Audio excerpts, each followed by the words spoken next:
Let's go, Panther fans. Let's go.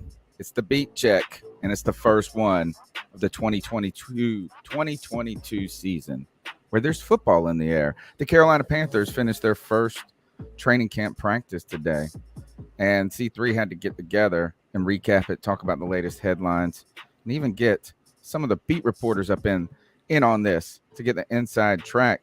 My name's Tony Dunn. They call me the Professor. It's the C3 Panthers podcast brought to you by CarolinaCatChronicles.com, where on Wednesdays we put our ear to the ground and check the beat. And I do it with my man, Cody Lashney. Welcome back. We hung out last night talking some football, and now we got more football to talk about.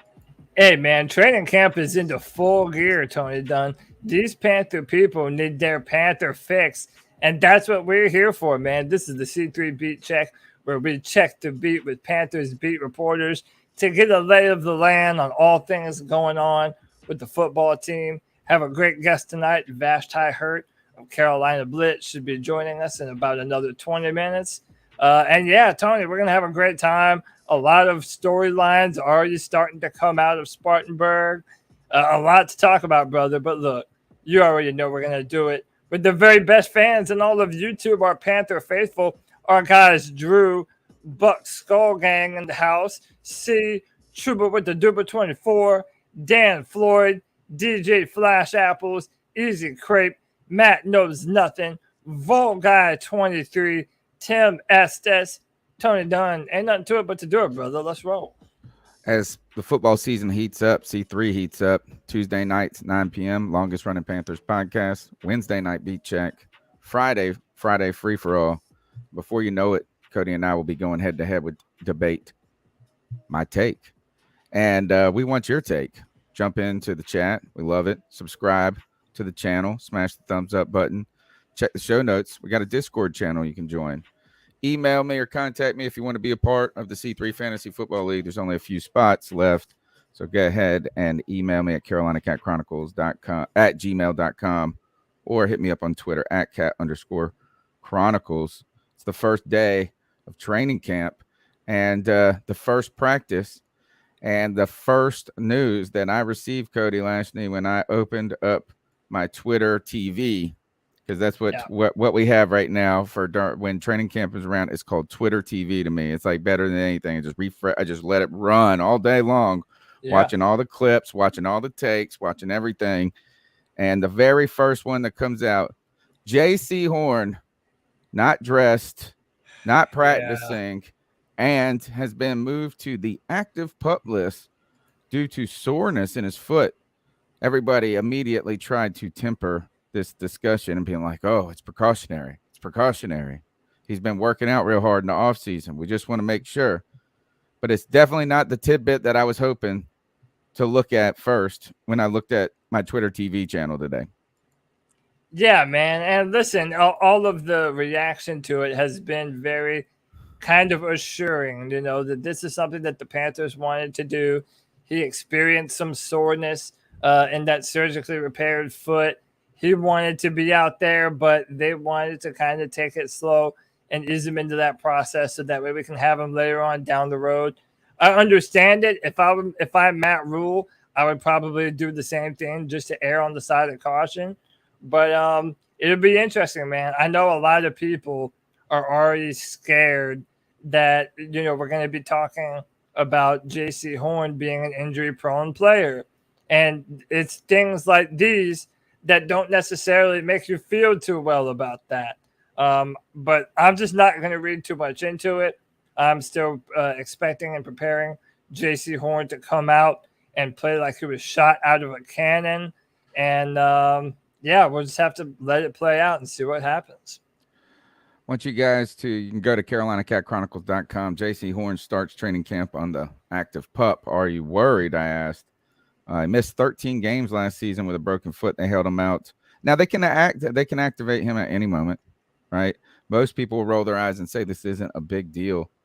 We want this star corner fully healthy. But boy, I tell you this, is just the stark visual contrast of Jaycee Horn being told, where he's like the surefire, and DJ Moore's literally skipping into practice. Having a great time, getting paid, doing his thing.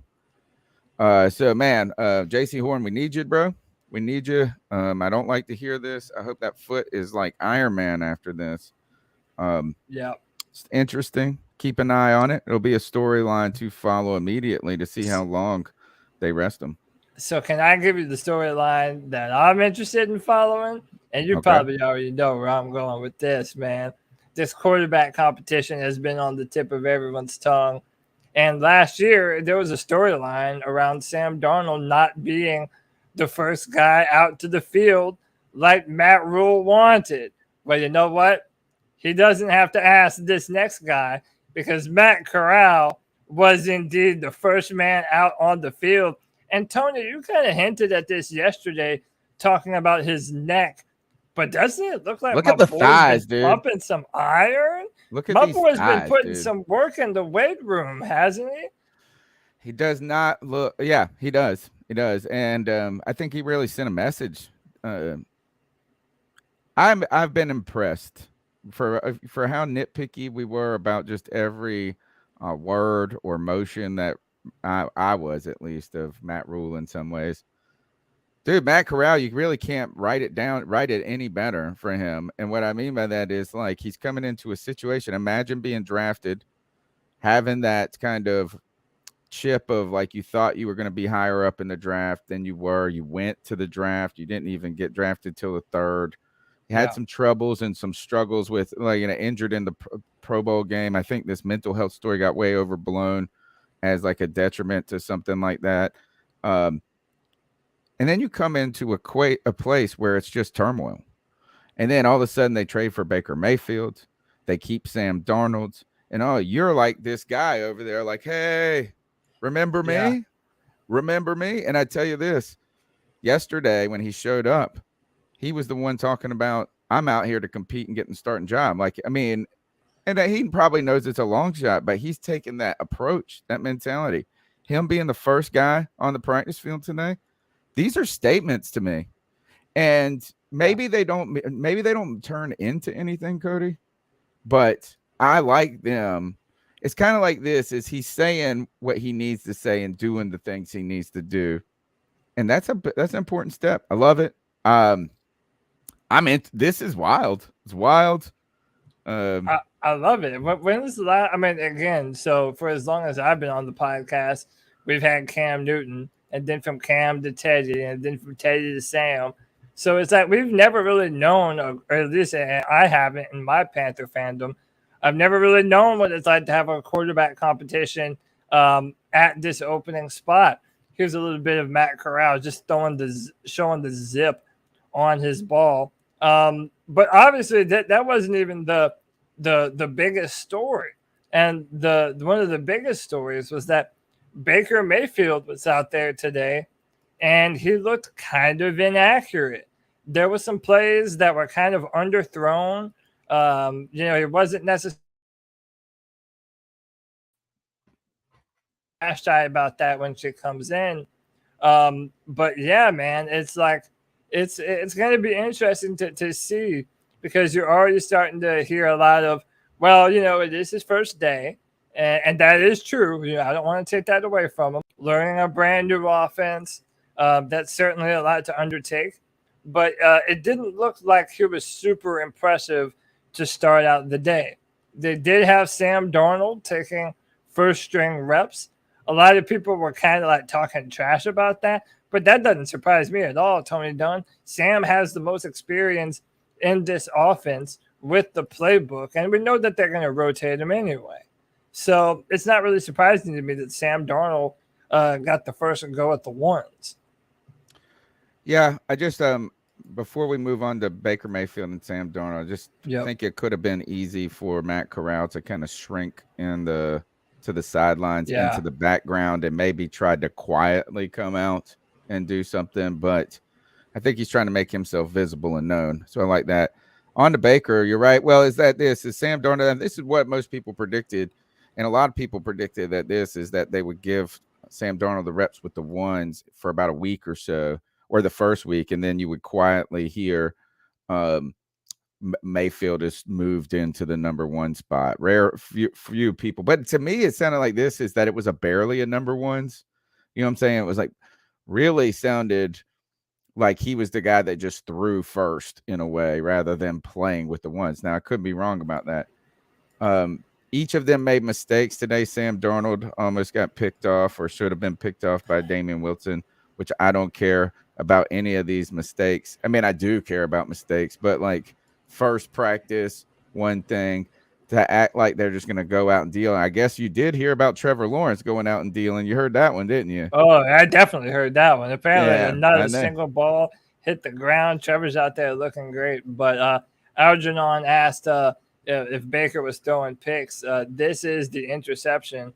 Credit to Aaron from Unnecessary Bluntness for taking the content down to training camp. This is Baker. Drops back. And just a little underthrown. Keith Taylor goes up, snags one out the air, and gets a pick. And again, I'm not going to freak out, but, you know, again, it is. So if you want to be worried about Jaycee Horn being injury prone, this is what I'm worried about with Baker. I don't love the touch on his ball. I'm not going to overreact to this, but I don't love his footwork. You know, I think that sometimes his decision making is a little questionable. And he hinted about that in his press conference today. So, again, I'm not going to freak out over it. But, yeah, man, this is the type of stuff that's going to have the Panther fandom a buzz, you know, talking about, is Baker the guy, and can he be an actual upgrade over Sam Darnold? You guys go check out Unnecessary Bluntness, Aaron Duncan. What he basically, if you saw any video you saw today coming out of training camp, if you notice, was all from fans, only from fans and fan content creators. So go support Unnecessary Bluntness. And the reason that is I'm pretty sure they told the media they can't take video. So here's what you got is the reason they did that, folks, is not because they don't want mess to leak. The Panthers are trying to own that content. That's what they're doing.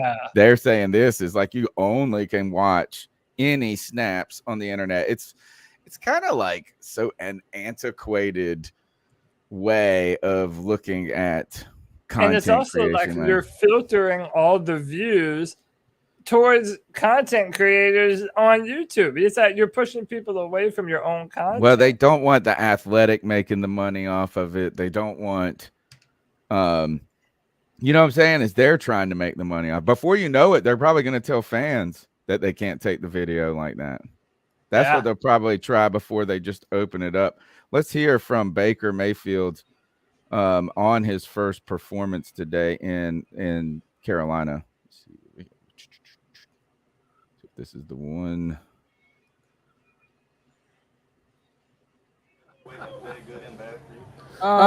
Some good things. Not excited about some of the throws accuracy wise. Got a little greedy on one. Got to take care of the ball. So there was some good, but just not enough. Not enough of it. Yeah, I'm pretty stupid for wearing a long sleeve and pants. So, but I'm stubborn, so I had to learn for myself.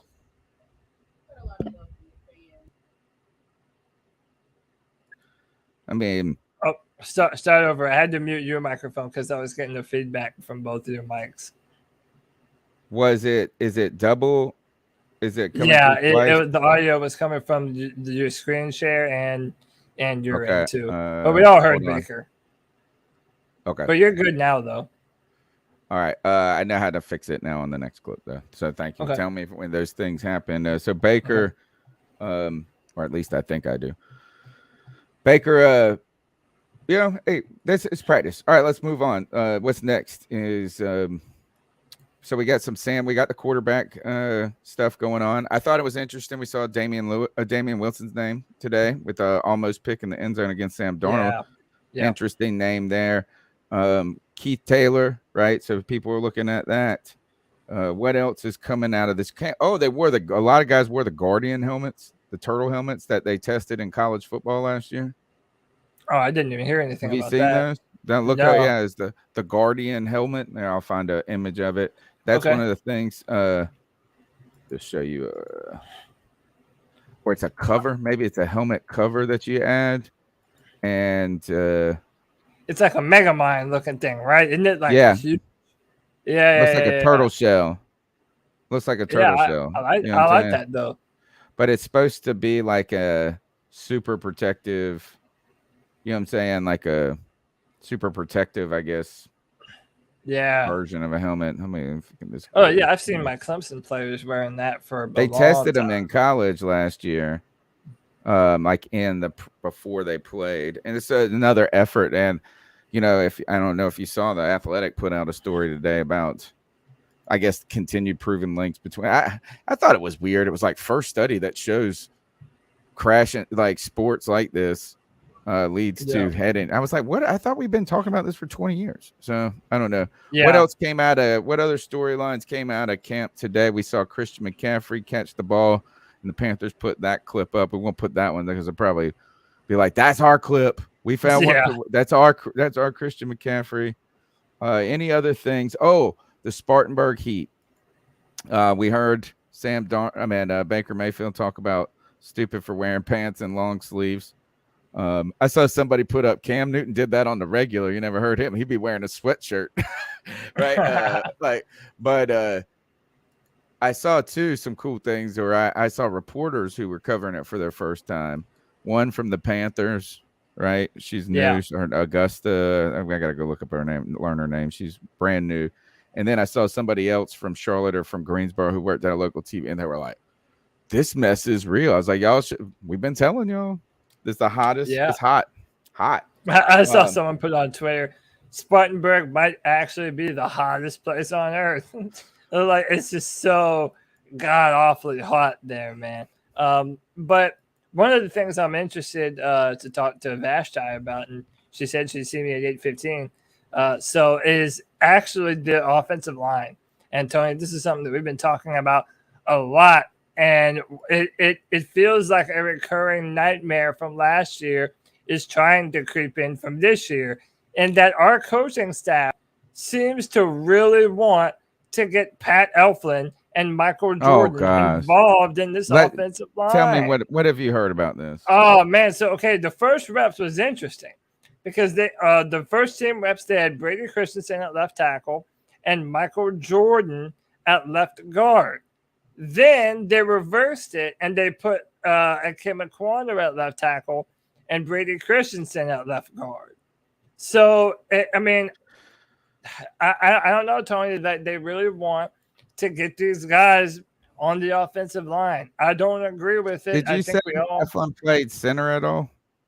No center? Yeah, so, Pat Elflein also got the first reps at center. And then Bozeman. I thought that's what we brought in Bozeman for. That's what I'm saying, man. I don't understand. He's actually been good. I guess again, we have heard that Elflein's greatest snaps last year were at center rather than guard. But you know why they got to put Michael Jordan there is he's the brand. You know, that's what if you heard Matt Rule last year, he's like, he's the brand. He does it right. I mean, I don't know. He loves some, but they usually start with the veterans, but I don't even constitute Michael Jordan as a veteran. I don't think he's ever even really played in the NFL barely. I think he's kind of been like one of those come up stories. He's bounced around. He was on the Cincinnati Bengals for a little while. Then he really couldn't cut it there. And then he ended up getting cut. And I believe we picked him up. I just don't know why the very first snaps would not be. Who was that left tackle on the very first snap? Brady Christensen. Okay. And then, all right. And then next it was Kim McQuarrie. Okay. That's fine. It's just the guard position is that they're not. I guess they're really going to start out trying to gauge which guy should be at left tackle. Maybe that's what the first thing is let's figure out the left tackle. We'll let these other guys practice at guard because we know they can't do nothing at tackle. But it's like get them on the field at the same time. Like, if you're going to put Brady Christensen at left guard, then put opposite rather. If you're going to have Christensen at left tackle, then put Kim McQuarrie at left guard. Like, he's going to be a mauler no matter where you put him. I would hate for the only way that we get both of these two on the offensive line is if it's just Kim McQuarrie at left tackle and just Brady Christensen at left guard. I really want them to experiment. And by the way, whatever the best option is, go for that. I have no problem with the Kim Kwanu being our left tackle at all. I just think that if we're going to experiment, let's try and get all the young guys on the field we failed to do last year. Day one, no pads. Right. You got to get everybody involved as much as you can instead of trying to get the most reps to those guys only. So maybe some of that's, let's see how it goes early and move some guys around. So I'm not going to, we're not going to really figure out who they're thinking just yet at this moment when it comes to these alignments. I think some of the people, though, are really starting to wonder, too, is that, what Keith Taylor can do for this team on defense. Yeah. I think that's one name we're interested in is because, C.J. Henderson, can he somehow, surpass C.J. Henderson in this camp? And I don't know if, I guess it's really possible because C.J. Henderson hasn't done a ton just yet. Continue to monitor that Jaycee Horn discussion, that's for sure. You guys go ahead and sub up to the C3 Panthers podcast. You can smash the thumbs up, support the channel. Check us out on Instagram, TikTok, Facebook. Go to CarolinaCatChronicles.com. Read the stories. Even if you don't read the stories, just open them up and close them. That's fine for me. And there are ways to support the show monetarily. Check the show notes for ways to donate. And be a part of the community. We have call-in show on Tuesday and an open podcast on Friday nights called the Friday Free-for-All. That's it. So let's kind of go ahead. No, I'm saying that's it. Yeah, we do a show every Friday, 7 p.m. You can join the show, be a part of it. C3 Panthers podcast. We're bumping up the content. This is when everybody's clamoring for Panthers content. So that's what we're here for, man. Hit that like, hit that subscribe. I know my man CK is not here tonight, but we can go ahead and hit him with the quick subscribers saying 151 people watching. Hit that thumbs up, hit that like button, hit that subscribe. Only 42 thumbs up. We can definitely do better than that. Vashti just messaged me. She's logging in now, so she will be joining us here momentarily. We have Vashti Hurt from Carolina Blitz. She is also at training camp. She makes great content. That'll be very exciting. Yeah, Tony, what you got pulled up there? Let's just kind of since it is the beat check, we're waiting on the beat writer. We'll just hop around the beat real quick on the Athletic. The headline: Baker Mayfield's first practice, some good, but just not enough of it. His words. That's the number one story on the Athletic, as well as he's continuing to watch the positional battles. That's Joe Person, and I believe he said that. I mean, it's quarterback, but he put linebacker in there for the Panthers, like a heated battle, right? So we'll be monitoring that. Let's go. We'll go over to Carolina Blitz and see what their headlines are. Hop around the beat real quick. Yep. CarolinaBlitz.com has video of Baker Mayfield training camp day one press conference observations. Vashti has put up. Let's check what this story. I know she. I checked her video on Twitter, and the word she used was rusty. So we'll be seeing what she has to say about that. So you can check her story right here, talking about some of the things that we're talking about here on the show so far. How no one was really super sharp monitoring the rep count for Baker Mayfield and Sam Darnold. Early bird gets the worm. Matt Corral. So you can look at some of these. Go make sure you check out that around the league. And I guess we can go. Let's go through all of them. We'll go through as many as we can. Yeah. Go over to Cat Crave. We had Dean Smith on the show. Dean Jones, excuse me. Did you see that? Deshaun Payton. Like, I don't even know where those rumors even come from. But, like, apparently the Panthers would be in line for Sean Payton. Like, who even, like, where do these rumors even come from, I wonder?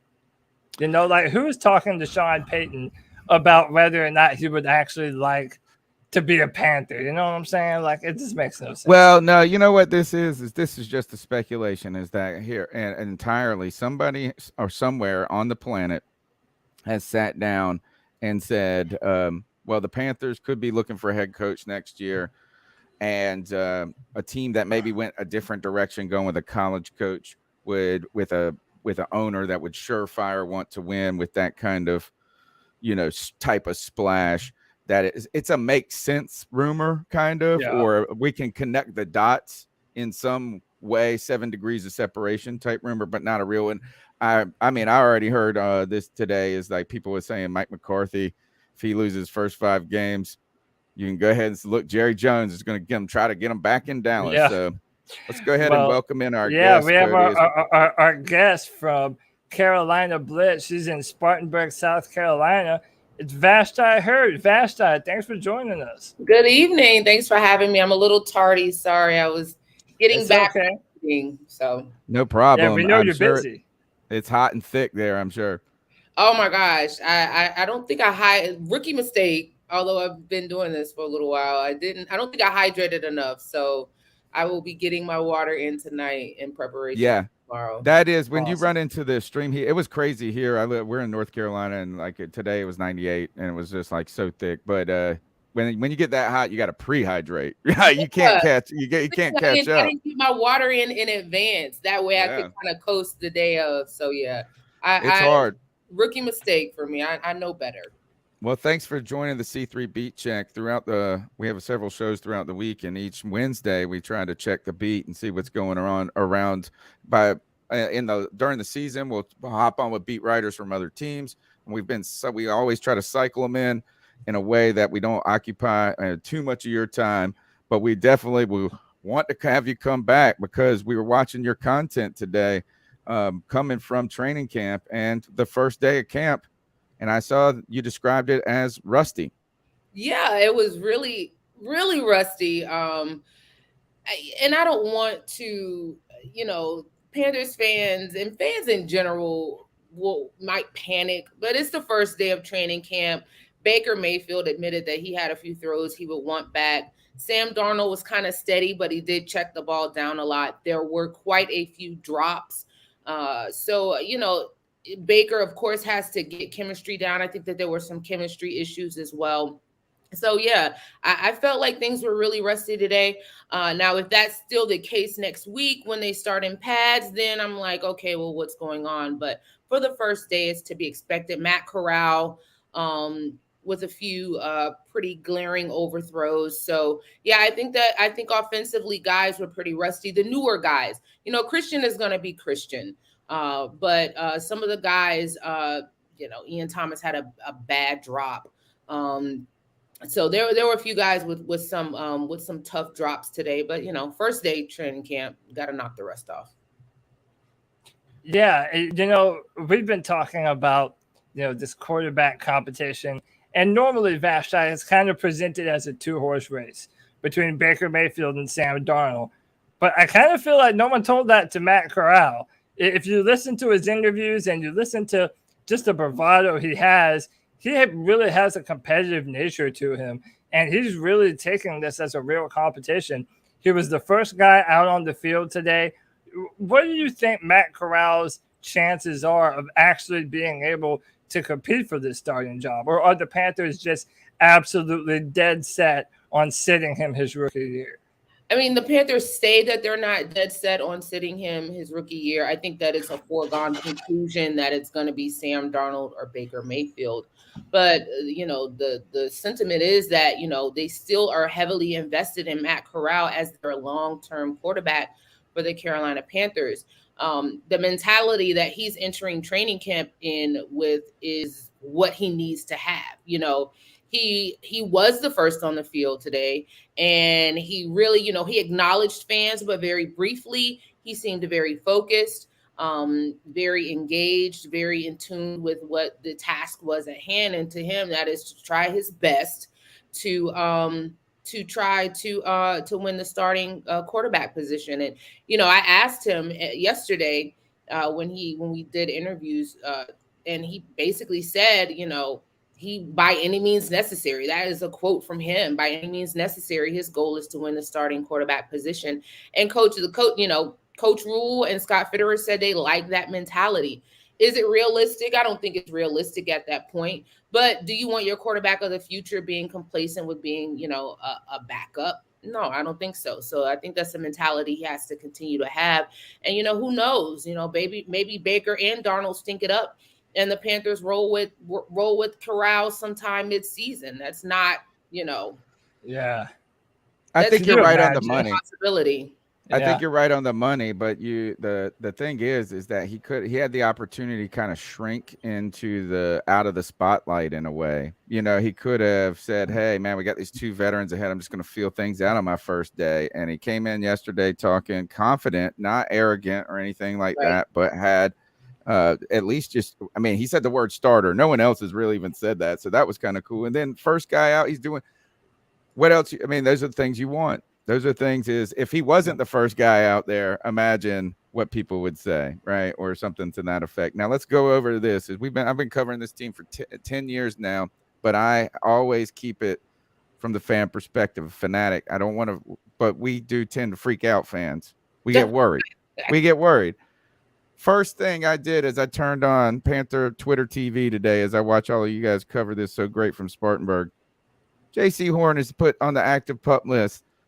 And man, everybody's told me this guy is the next star, everything. And then he comes out, misses 13 games last year, has a full offseason recovery. I saw Derrick Henry racing his daughter on today at their camp. Jaycee Horn kept out for soreness in that foot. Yeah. I know people say don't worry, but should we secretly worry? I understand worry because, game 3, he has multiple fractures in that right foot, and then he's out for the remainder of the season. There was always questions throughout last season whether he was going to come back or not. He looks like he's in great shape. It doesn't look like he's not working out. He's in excellent shape. Matt Rule said today that, he kind of wanted to play.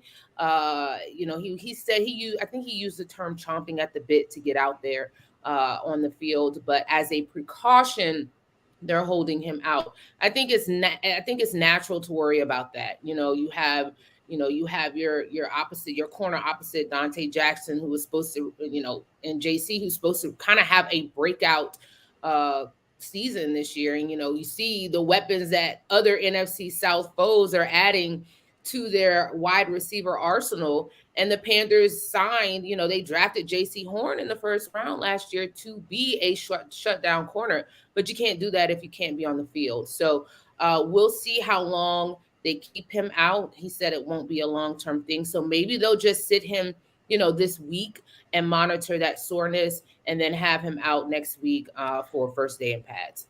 Yeah, I don't want to panic fans by any means. It's just that it's not like he's a 10-year vet. Right. And, it's like, oh, man, we don't even really care if he does training camp. He's really only played 3 games. I'm sure that we could benefit from him having out there. So we definitely will be monitoring that story. Go ahead, Cody. Yeah, so I actually want to move our attention to the offensive line here. So, we're a fan podcast, but let's just say the names Pat Elflein and Michael Jordan don't bring up too many good memories for us from last season, right? But it really does seem as though the coaching staff is really intent on letting these guys compete for that starting job. We saw today Brady Christensen start at left tackle and Michael Jordan start at left guard. What do you make of this? Who do you think is actually in the front running spot to be left tackle and left guard? Those seem to be the two most up in the air positions on that line. Yeah, and there were some series where Icky was at left tackle and Christensen was at left guard. So I think that the Panthers are kind of mixing things up and seeing where guys fit. You want versatility along that line. I think ultimately you draft Icky where you draft Icky to be your starting left tackle. And Christensen is good enough, and he's comfortable in that left tackle spot, but he's versatile enough where he may be able to play that left guard area. So I think eventually those are the roles that they'll fall into. But yeah, there was a lot of movement along that offensive line. The only thing that the coaches have told us is that basically Taylor Moton is the right tackle. The right tackle, and that's it. Yeah. So everything else is pretty up in the air. But I do think Ickey will probably fall into that left tackle spot, and then Christensen will work at left guard. It's been so long since we've had a punt returner in Carolina who is consistent, who we even really know who it's going to be from week to week. And I have not heard one single name, one single story about who the heck could potentially be returning punts for this team this year. I almost feel like Panther fans have given up on caring. Like, who the heck is going to be the punt returner? Did they kick at all today? I mean, they had to have done a little kicking. I didn't see much special teams today at all. Okay. And I think that they're still trying to figure that out. Matt Rule has talked about special teams being a focal point when he gave kind of his 3-point, three focuses that they're looking at improving heading into training camp. But you're right. They have not really had a reliable returner since Ted Ginn. Yeah. It's Ted Ginn was the last guy who was an effective punt returner who you didn't feel like was a complete liability. For the last 3 years, we've had players who is just as long as they caught the ball, which they hadn't been fumbling a lot. Like, we had a couple of years where we were just like, where it was Philly Brown and Brenton Burson, and it could be disastrous. But it was just like we got 1 yard. Like, we never got yards on special teams from our punt return game. So I'll be watching that. Cody, any other stories we can pick the brain real quick? Yeah, I was wondering how much you knew about Shaq Thompson and the procedure that he went through on his knee. Was this something that he just kind of waited a little bit too long to get the surgery, so inevitably that kind of bleeded into training camp time?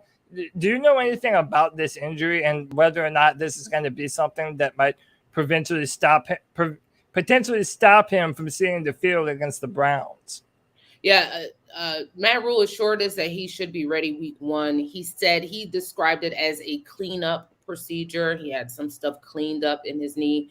I'm sure this is something that he could have gotten done earlier in the break, earlier in the summer.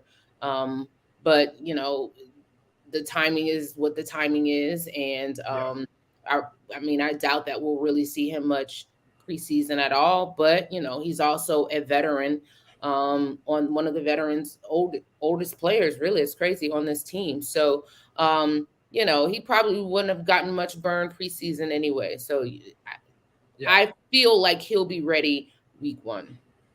Sounds like we were unable to learn a lot about the defense today. You heard a couple of names from the secondary and the linebacker group. Are we not going to learn about really this defensive front and how they're kind of shaping up until they start putting the pads on and doing some different things? Yeah, you got to crack those pads to really see what this defense is talking about. The first couple of days, it's really hands off. It's really about protecting. You don't want to have any injuries.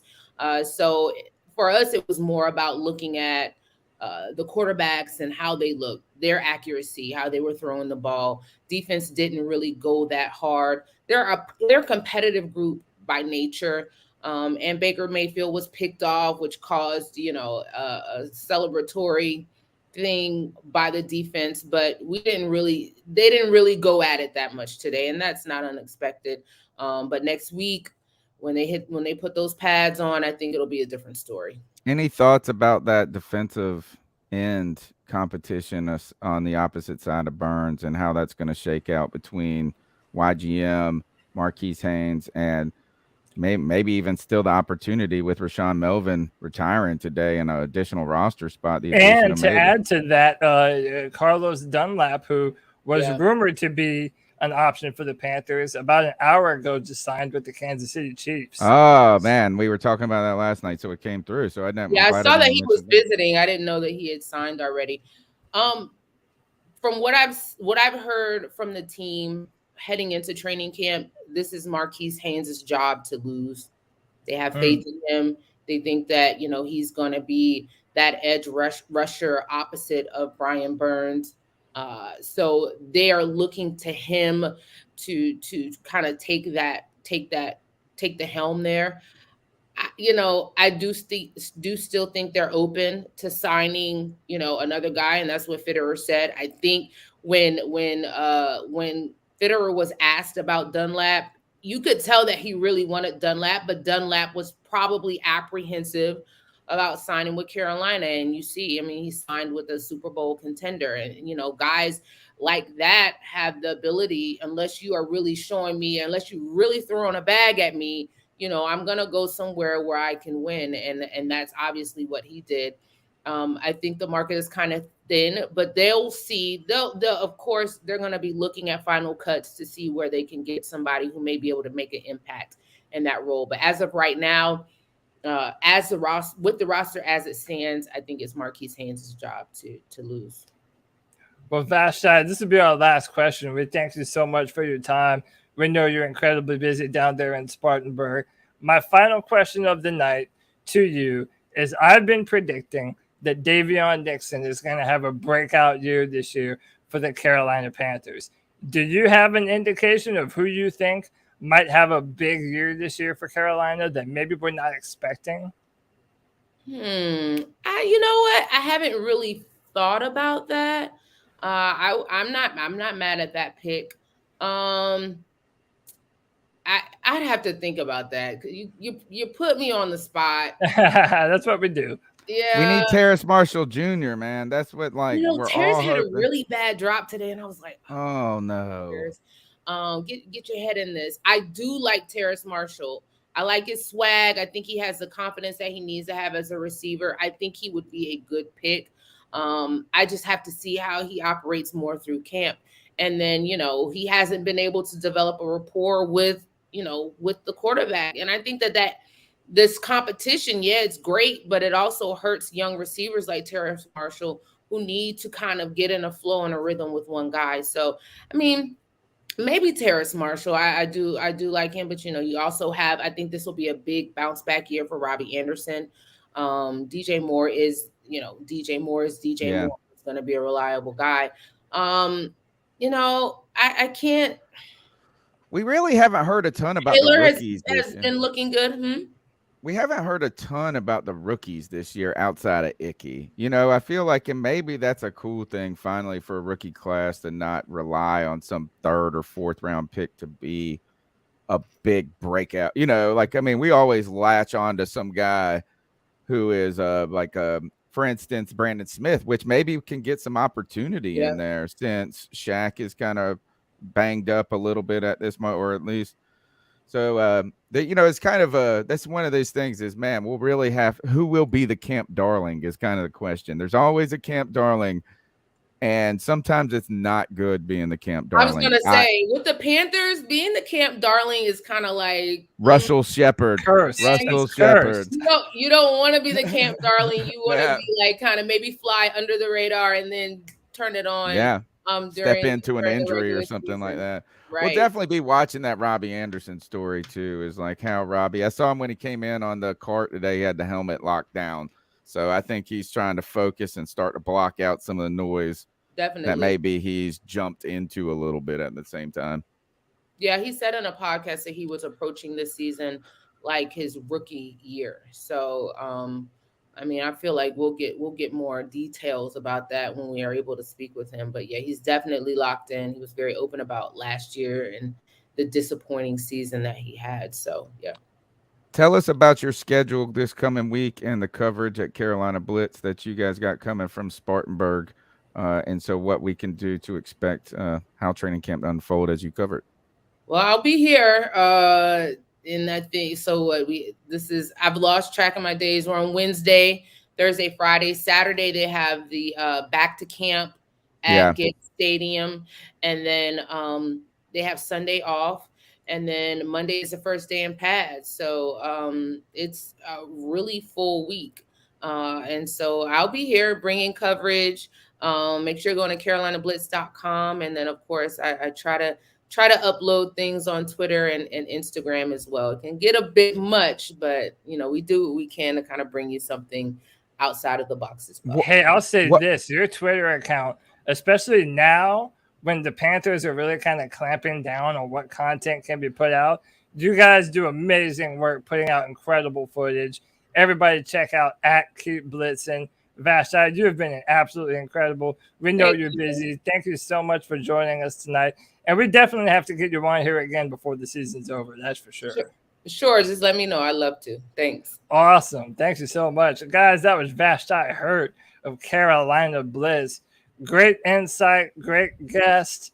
Yeah, Tony, it seems like there's a lot of storylines that we're going to be following the next couple of weeks here. A lot of stuff to play out at quarterback, on the offensive line, at linebacker. Lots of fascinating stuff. Yeah, and at the same time, I think there are kind of good storylines that are not too nerve-wracking for me. I was trying to think of maybe this quarterback competition overshadows some of the hyper focus on other things. I don't know. I mean, like today felt like maybe it was just because it was the first day back. I just felt relaxed. Maybe I was like just more just happy to see stuff other than spec uniforms or whatever. Yeah. And their Megamind helmets that protect them from concussions. But yeah, man, I'm pumped. Yeah, go ahead. Yeah, I was just going to say, man, that's the C3 BeatCheck. We've popped around, looked at some of the headlines coming out, and really been on top of it all day. From the C3 Panthers podcast, you can check out our work on YouTube. I'm putting out shorts all the time. We're doing long form content on Tuesdays, on Wednesdays, on Fridays. The post game show will be coming up. Go to CarolinaCatChronicles.com. We're also doing written coverage. We'd like to have your input on some of the things that you want to be talking about. Tell us. Call into the Cat Calls line at 252-228-5098 throughout the week. We play those calls on the Tuesday show. Tell us the storylines that you think maybe we're missing something. Maybe we're missing. And today we even mentioned Rashaan Melvin, man. It was so hot out today. That mug just went and said, I just decided to retire. Yeah. Is it, man, let me not be in Spartanburg when it's 105 degrees. I think I'm done with this mess. It's like I was kind of iffy on this ankle. My ankle's been bothering me. My arthritis is flaring up. And this heat. It's like, man, I'm good, dude. I am good. So my name's Tony Dunn. You can follow me on Twitter at @cat_chronicles. I've changed the tag, my name on Twitter from Cat Chronicles to the C3 Panthers podcast because that's our bread and butter. Still the same handle though. Cody, how can they get after you, my friend? Yeah, you can find me on Twitter at CodyLac, CodyLac. I'm good at responding to everybody, man, on Twitter, on Discord. We're building this C3 nation, man. 158 viewers. We got up to 170 something. Hit that like, hit that subscribe, man. We're trying to get to 4,000 subscribers. Oh, dude, we're going to do it. The season. We need you. We've been putting them in, though, man. We've been doing work. I want you to be the 4,000th subscriber, folks. Subscribe there. We're on iTunes, TuneIn, Stitcher, wherever you catch your podcast at. And the other thing I want to say is just support your content creators, whether it be the kind of independent fan-based content creators like ourselves, Four Man Rush, PMP, Unnecessary Bluntness, Pat Crowtrain, Twan. If I'm missing anybody, I'm not trying to do it on purpose. Support that content. At least I'm in that kind of free market capitalistic view, unlike the Carolina Panthers. I mean, I probably shouldn't say too much shade because they will probably come after us on this, but like, I think the more discussion, a rising tide lifts all boats. Support those people so they continue to bring that constant discussion that we're all yearning for. And our fans do it in the chat room every week, and they also do it on the Discord channel, Cody. Oh yeah, they do. So I'm gonna post the link to the Discord right now. So it's in the chat room. That's a brand new link to our Discord. Check us out, man. We have a thriving community in our Discord. People having conversations, sharing news. Heck, that's where I get most of my updates for all the news and stuff going on. So definitely check that out. And tell a friend, man, for all of you who have Panthers friends that aren't listening to us, man, let them know. Tell them to give us a try and see if we can win them over. But we're going to be amping up the content a lot this season. We have a ton more content that we're going to be pumping out. Hey, man, we're here for Panther fans, you know? Well, take us out of here, man. All right. C3 Nation. Until next time, keep pounding.